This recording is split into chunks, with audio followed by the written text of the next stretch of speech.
విదేశీ పర్యటనను ముగించుకుని ఆ రోజే ఆఫీసులో అడుగుపెట్టాను. గడిచినవి కొద్ది నెలలే అయినా ఎన్నో సంవత్సరాల తర్వాత ఆఫీసును చూస్తున్న అనుభూతి కలిగింది. దాదాపు 2 గంటల వరకు నాకు తీరిక దొరకలేదు. స్టాఫ్ మెంబర్స్ అందరూ నా ఛాంబర్లోకి వచ్చి పరామర్శించి వెళ్తున్నారు. నా మీద ఉన్న అభిమానంతో పరామర్శించడానికి వచ్చిన వాళ్ళు కొందరైతే నా విదేశీ అనుభవాలను తెలుసుకోవాలనే కుతూహలంతో వచ్చిన వాళ్ళు మరికొందరు. పరామర్శించకపోతే సభ్యతగా ఉండదేమోనని భయభక్తులతో వచ్చిన వాళ్ళు ఇంకొందరు. అయితే ఇవేవీ లేకుండా కేవలం ఆఫీస్ పని మీదనే వచ్చిన వ్యక్తి ఒకే ఒక్కరు. అతని పేరు Anandarao, claims department officer. Wish చేస్తూ నా ఛాంబర్లోకి వచ్చారు. ఎప్పుడొచ్చారు? మీ ట్రిప్ బాగా జరిగిందా? ఇది చాలా అర్జెంటుగా సెటిల్ చేయాల్సిన క్లెయిమ్ సార్ అంటూ ఓ ఫైల్ను టేబుల్ మీద పెట్టి నా సమాధానం కోసం ఆగకుండా ఎక్స్క్యూజ్ మీ సార్, బయట క్లయింట్స్ వెయిట్ చేస్తున్నారు అని బాణంలా బయటకు దూసుకుపోయాడు. ఆనందరావు తత్వం నాకు బాగా తెలుసు. మనిషి ఎంతో తక్కువగా మాట్లాడతాడు, అయితే వర్క్ మాత్రం ఎంతో ఎక్కువగా చేస్తాడు. సాధారణంగా అతని వద్ద పెండింగ్ ఫైల్స్ ఉండవు. సిన్సియారిటీ అనే మాటకు అర్థం అతని దగ్గరే నేర్చుకోవాలి. అలాంటి వ్యక్తి సర్వీసెస్ లభించడం చేతనే హెడ్ ఆఫీసులో మా డివిజన్కు ప్రత్యేక గౌరవం, గుర్తింపు లభించాయి. గత 3 ఏళ్లుగా బెస్ట్ డివిజన్గా గుర్తింపు కలిగి షీల్డ్స్ను కూడా సంపాదించుకున్నాము. ఆనందరావు అంటే నాకు ప్రత్యేకమైన అభిమానం ఉంది. అంతకు మించి కాన్ఫిడెన్స్ ఉంది. అతను పుటప్ చేసిన నోట్ను చదవకుండానే సంతకాలు పెట్టిన సంఘటనలు ఎన్నో ఉన్నాయి.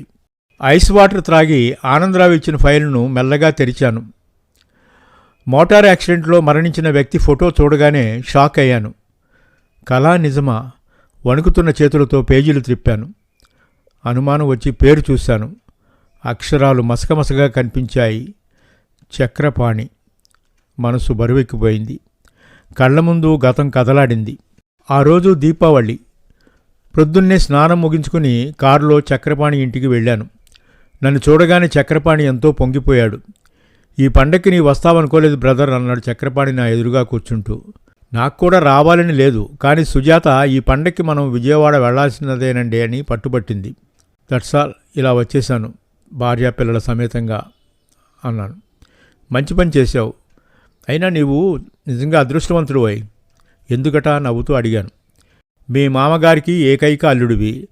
అల్లుడిని వెతకాల్సిన వయసు వచ్చినా ఎంచక్కా ప్రతి పండక్కి కొత్త అల్లుడిలా అత్తారింటికి రావచ్చు అన్నాడు చక్రపాణి నవ్వుతూ. వెల్ సెడ్ అంటూ గట్టిగా నవ్వేశాను. బ్యాడ్ లక్, నువ్వు ఓ 5 నిమిషాల ముందు వచ్చి ఉండాల్సింది అన్నాడు. ఎందుకు అని అడిగాను. మరేం లేదు, ఇంతకుముందే ఓ కోయిదర వచ్చి వెళ్ళాడు. నాకు జోస్యం చెప్పి వెళ్ళాడు. నేను మోటార్ ఫీల్డ్లో లక్షలు సంపాదిస్తానట. ఎంచక్కా నీకు కూడా జాతకం చెప్పేవాడు అన్నాడు. డోంట్ వర్రీ, ఇలాంటి జాతకాల మీద నాకు నమ్మకం లేదులే అన్నాను. చూడు బ్రదర్, ఈ లోకంలో ప్రతి మనిషికి ఏదో ఒక అపురూపమైన విద్యనిస్తాడు దేవుడు. కేవలం వేషభాషల ద్వారా మనిషి విలువను అంచనా వేయకుండా అతనిలోని నిగూఢమైన మహత్తర శక్తిని గుర్తించి గౌరవించడం మనం నేర్చుకోవాలి. నీవు చెప్పేదే ఆ కోయిదరుని గురించే కదా అన్నాను. వాళ్ళ సంగతి నాకు బాగా తెలుసు. సినిమా యాక్టర్లతోనూ మంత్రులతోనూ తాము తీయించుకున్న ఫోటోలను చూపించి ఏవో 4 తీయని కబుర్లు చెప్పి మోసం చేస్తుంటారు. వాళ్ళకి అసలు జోస్యం తెలియదంటావా అడిగాడు చక్రపాణి. జోస్యం సంగతి ఎలా ఉన్నా మనుషుల మనస్తత్వాలను, బలహీనతలను కనిపెట్టే తెలివితేటలు అపారంగా ఉంటాయి.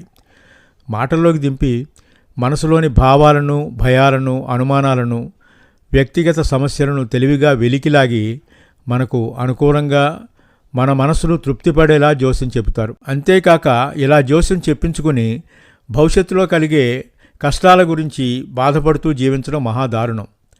బాధలే కలుగుతాయని ఎందుకు అనుకోవాలి? జోస్యం వలన కూడా భవిష్యత్తు పట్ల ఆశ కలుగుతుంది కదా అన్నాడు చక్రపాణి. ఆశ కాదు, పేరాశ కలుగుతుంది. ఆ తదుపరి ఆశలు ఫలించలేదన్న నైరాశ్యం కలుగుతుంది. అందుకే నా సిద్ధాంతం ప్రకారం కష్టాన్నైనా సుఖాన్నైనా అనుభవించడానికి సిద్ధంగా మనం ఉండాలి. అది నీ సిద్ధాంతం, కానీ బ్రదర్, ఈ కోయిదర లోగడ నాకు చెప్పిన విషయాలు చాలా నిజమయ్యాయి. అయితే కంగ్రాట్స్, త్వరలోనే మోటార్ ఫీల్డ్లో లక్షలు సంపాదిస్తావన్నమాట. అయితే నువ్వు నాకు ప్రామిస్ చేయాలి. మీ ట్యాక్సీలు, లారీలు అన్నీ మా ఆఫీసులోనే ఇన్షూర్ చేయాలి అన్నాను పరిహాసంగా. డెఫినెట్లీ. అయినా అతను చెప్పింది నిజం కాదని ఎందుకు అనుకుంటున్నావు? మై డియర్ పాణి, అతను చెప్పిన జోస్యానికి నీ జీవితానికి ఏమైనా సంబంధం ఉందా? నువ్వు రైల్వేలో జాబ్ చేస్తున్నావు, వెనుక ఆస్తిపాస్తులు లేవు, ఇక మోటార్ ఫీల్డ్లో నీవు లక్షలు సంపాదిస్తావన్నాడు. Is it possible? నువ్వేమైనా ట్యాక్సీల ఓనర్వా, లారీల యజమానివా? అతని జోస్యం వెనుక ఓ లాజిక్ ఉంది. మీ ఇంటి ముందున్న కారు అతని కంటబడింది. బహుశా అది నీ కారేనని భ్రమపడి ఓ కథ అల్లేశాడు. నాకు కారు ఉన్నది లేనిది అతనికి బాగా తెలుసు. నాకసలు మోటార్ ఫీల్డ్తో సంబంధమే లేదని అంటున్నావు కదూ. ఫర్ యువర్ ఇన్ఫర్మేషన్ చెప్తున్నాను విను. బ్యాంక్ లోన్ పెట్టాను. త్వరలోనే ఓ మోటార్ బైక్ను కొనబోతున్నాను.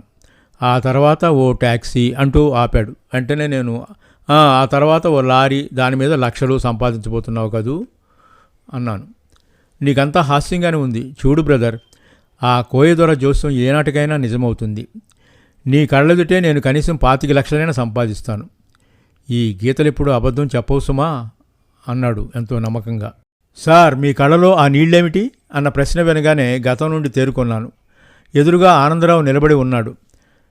మిస్టర్ ఆనంద్, ఈ లారీ యాక్సిడెంట్లో మరణించిన వ్యక్తి ఎవరో తెలుసా? తెలుసండి, చక్రపాణి రైల్వే ఉద్యోగి. నీకు అంతవరకే తెలుసునయ్యా. కానీ అతను నా ప్రాణ స్నేహితుడు. ఒకే ఊళ్ళో పుట్టాం, ఒకే స్కూల్లో చదివాం. రైల్వే సర్వీస్ కమిషన్ పాస్ అయ్యి విజయవాడలో ఉద్యోగం చేస్తున్నాడు. ఇంత హఠాత్తుగా కంఠం పెగల్లేదు. I'm so sorry sir. Supreme court judgements ఆధారంగా క్లెయిమ్ నోట్ పెట్టాను సార్. ఏమైనా మార్చాలంటారా? Not necessary. ఇతను రెగ్యులర్గా పర్సనల్ యాక్సిడెంట్ పాలసీ కూడా తీసుకుంటూ ఉంటాడు అంటూ కర్చీఫ్తో కన్నీళ్లు తుడుచుకున్నాను. అవును సార్, దానికి కూడా నోట్ పెట్టాను. ఇదిగో ఫైల్ అంటూ మరో ఫైల్ను అందించాడు. ఆ ఫైల్లో ఉన్న చక్రపాణి ఫోటోను చూడగానే నాలో దుఃఖం పొంగిపొర్లింది. కళ్ళు మూతలు పడినా పాణి ముఖంలో అంతులేని తేజస్సు సాక్షాత్కరించింది నాకు ఆ క్షణంలో.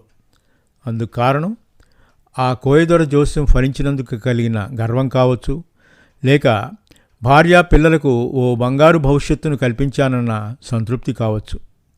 2 క్లెయిమ్స్లోనూ కలిపి 25 లక్షల పరిహారం అతని భార్యకు లభిస్తుంది. కోయదొర జోస్యం ఏనాటికైనా నిజమవుతుంది. నీ కళ్ళెదుటే నేను కనీసం 25 లక్షలైనా సంపాదిస్తాను. ఈ గీతలెప్పుడు అబద్ధం చెప్పవు సుమా అన్న చక్రపాణి మాటలు నా చెవుల్లో మారుమ్రోగుతున్నాయి.